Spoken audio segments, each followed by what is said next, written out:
মানুষ, চলজ্জান্ত মানুষ পিটাইয়া মানুষকে দিনে দুপুরে মেরে ফেলতেছে। আফসোসের ব্যাপার। আইয়ামে জাহিলিয়াত, নিকৃষ্ট কাফের বেঈমান যখন ছিল, জাহিলি সমাজ ছিল, তখনও আমরা কোনোদিন কোনো কিতাবে জাহিলি যুগের এমন কোনো ঘটনা শুনি নাই যে দিনের আলোতে পাথর মাইরা এইভাবে একজন মানুষকে দিনে দুপুরে এইভাবে মেরে ফেলে। এত বড় নিকৃষ্ট জানোয়ার পৃথিবীর ইতিহাসে আর কখনো হয় নাই। এত বড় জানোয়ার, এত বড় কুত্তা পৃথিবীতে আর কোনোদিন জন্ম নেয়। মানবতা কোথায় নেমে গেছে? হায় রে দল, হায় রে ক্ষমতা, হায় টাকা, হায় চাঁদা। টাকা এত দরকার হয়ে গেল।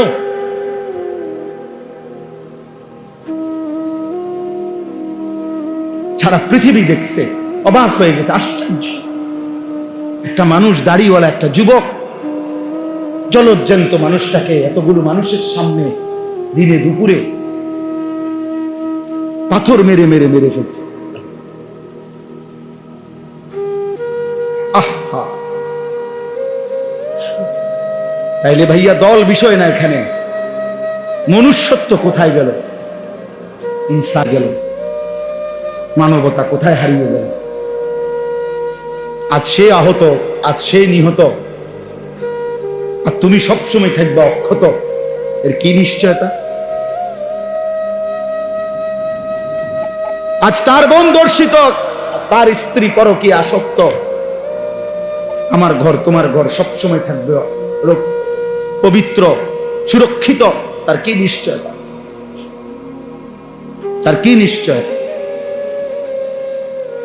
দোস্ত আমার, বন্ধু আমার, বাবা আমার, প্রিয় সাথী আমার, নওজোয়ান, সবাই মিলে ভাবো, আগামী পৃথিবী তোমরা বাঁচতে হবে, এই সমাজ নিয়েই তোমরা চলতে হবে। আরে তুমি থাকতে তো হইব, এই সমাজে বাঁচতে তো হইব।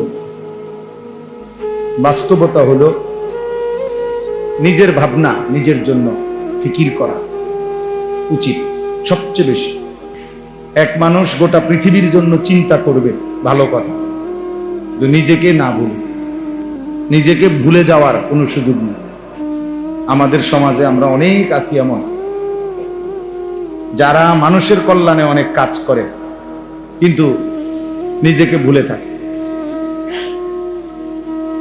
মনে করেন উনি বড় মাতব্বর, সর্দার, একেবারে না হয়তো 6 ঘন্টা লাগায়া 8 ঘন্টা লাগায়া মেল দরবার করে সমাধা করে দিছে যে এই এক বিগত জায়গা রাস্তা বাইর করে দিছে। ভালো কথা, একটা ভালো কাজ। এই বাড়িওয়ালাদের একটা রাস্তার ব্যবস্থা হয়েছে, কিন্তু নিজের আসর, মাগরিব, এশা 3 ওয়াক্ত নামাজ 1 ওয়াক্ত পড়ে। এখন দেখতে তো মনে হইলো ঠিক আছে, এটা ভালো কাজ, ওই মীমাংসা করে দিল, কিন্তু নামাজ, নিজের এই নামাজ,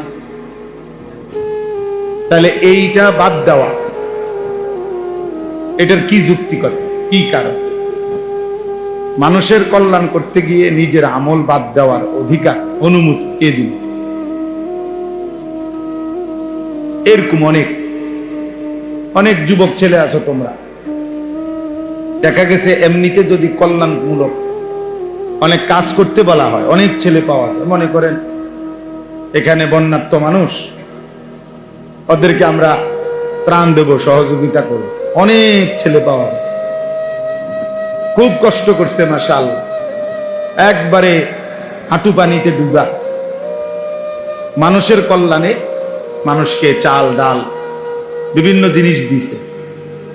কিন্তু নিজের বিষয়ে দেখবেন যে ফজর, জোহর, আসর, মাগরিব, ইশা 1 ওয়াক্ত নামাজও পড়ে। তাহলে এটা কি কি কারণ? এর যুক্তিকতাটা কি? এর পিছনে যুক্তিটা কি? যে আমি আমার নিজের ঈমান, নামাজ ভুলে গিয়ে, ছেড়ে দিয়ে এই মানুষের কল্যাণ, এই নামাজ ছেড়ে দেওয়ার যুক্তি, এর পিছনে কারণ অনেক উপার্জনকারী মানুষ, যারা কামাই রোজগারি করে, সংসারের অভিভাবক বাবা, তো উনি দেখা গেছে রাত দিন মাথার ঘাম পায়ে ফেলে টাকা রোজগার করে, কষ্ট করে সন্তান স্ত্রী পরিজনের জন্য, ওদের মুখে একটু হাসি ফুটাবার জন্য। কিন্তু এত কষ্ট করে এই সংসারের জন্য, কিন্তু এর মধ্যে উপার্জনের মধ্যে হালাল হারাম, জায়েজ না জায়েজ, বৈধ অবৈধতার কোনো ধার ধারে না। এমনি তার মনে সান্ত্বনা যে সংসারের জন্যই সব করতেছি, সংসারের জন্য সুদ খাইতে আপনারে কে অনুমতি দিচ্ছে? সংসারের জন্য কিস্তি নিতে আপনারে অনুমতি দিছে কি? 12 লক্ষ টাকা সুদে কিস্তিতে নিয়া ছেলেকে বিদেশ পাঠাইতে আপনারে বলছে আল্লাহ? কথা বলেন রাসূলুল্লাহ সাল্লাল্লাহু আলাইহি সাল্লাম। তো এইটা আপনার উপরে, ছেলেকে সুদে কিস্তিতে টাকা নিয়ে বিদেশ পাঠানো বা রোজগারের ব্যবস্থা করে দেওয়া, এটা আপনার উপরে ফরজ, ওয়াজিব, সুন্নত, মুস্তাহাব, নফল। তো কি এটা তো কেউ বলে নাই, আপনি না রাষ্ট্র বলছে, না সমাজ বলছে, না আল্লাহ বলছে, না রাসূল বলছে। আপনি কেন করলেন?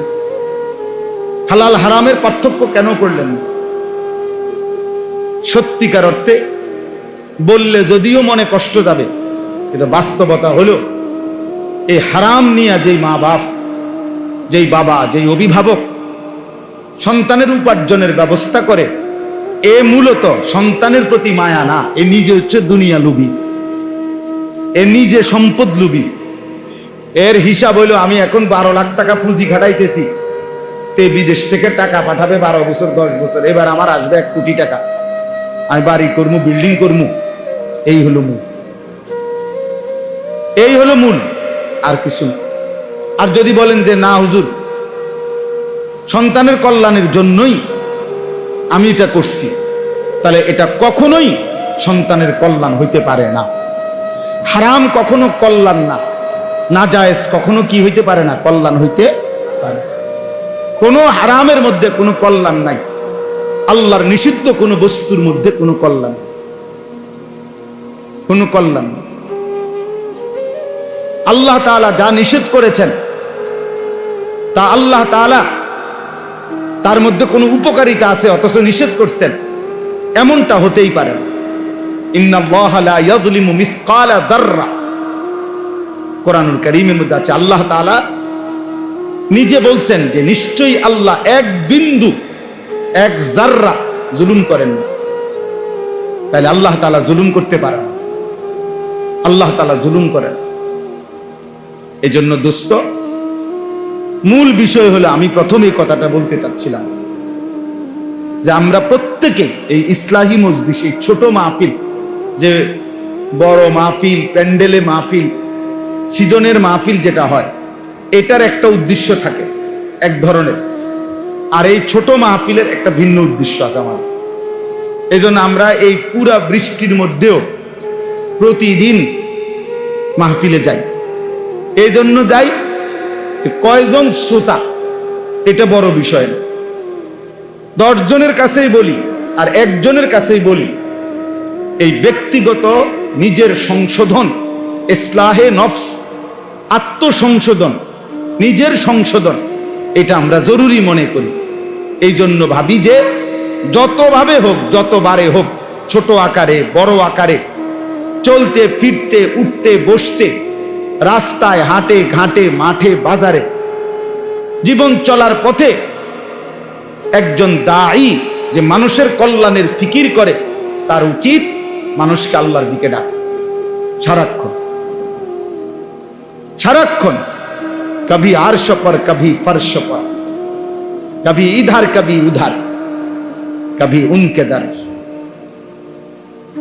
অর্থাৎ কখনো এদিকে, কখনো সেদিকে, কখনো নিচে, কখনো উপরে, কখনো দাঁড়ে দাঁড়ে, দুয়ারে দুয়ারে আল্লাহর কথা বলা।